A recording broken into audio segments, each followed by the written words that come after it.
Good morning mga ka-guys, good morning mga kasari. Padaanin muna natin si Putumaya. Ayun. Na mainit na ba ang lahat? Na mainit na pala kasi alas 8:30 na guys ng umaga. And may share lang si Kuya AJ. Unahin ko muna ito kasi na-excite ako dahil may bago na namang ganap dito sa aming tindahan. Ang ano namin guys, pinakatindahan talaga, yung pinakauna namin tindahan, aside doon sa pinaka-extension is binago na naman.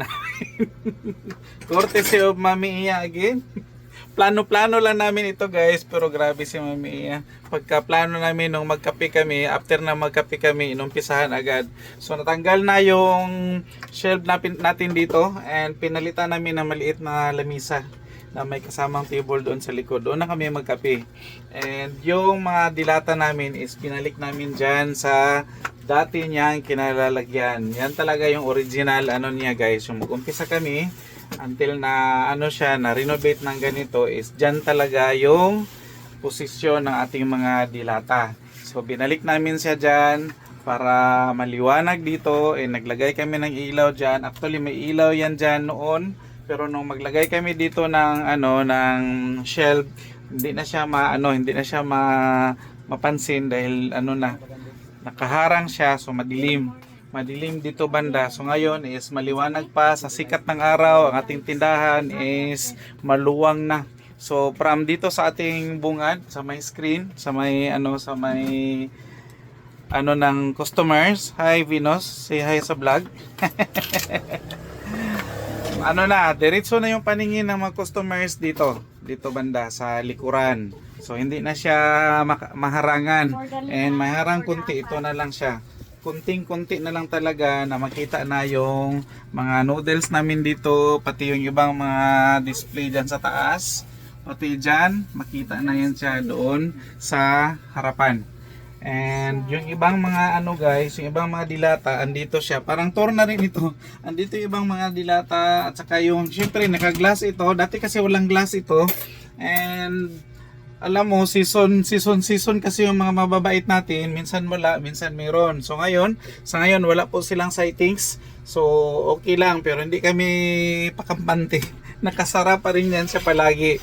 Lalo na yung mga paborito nila, ngat-ngatin, tulad ng ating mga Eden cheese. Yan, mga paborito nila yan. At saka yung ibang mga powder dyan, pati yung asukal, andyan.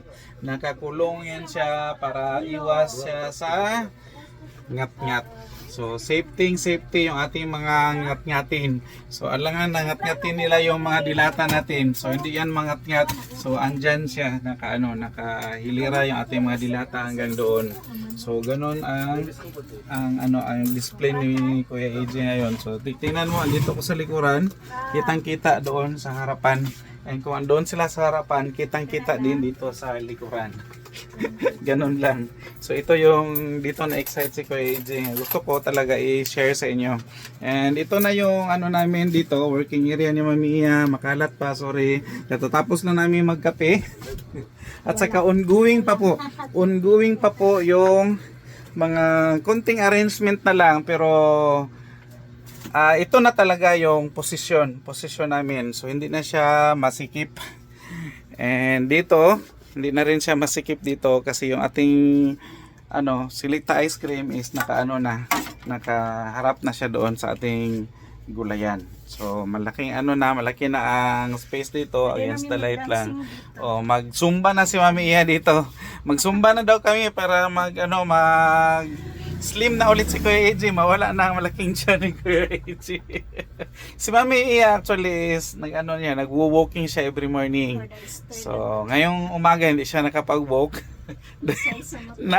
Naabutan kami ng 6 o'clock. So pasado alas 6 na si Kuya AJ naka-open. Pero back to normal na ulit ang ating operation. Umpisa ngayong mag-start ang pasukan. So pag start ng klase, umpisa na namang magbalik sa normal ang store hours ni Kuya AJ. So dapat maka-open tayo ng alas 5. Pinaka-late na talaga yung 5:30.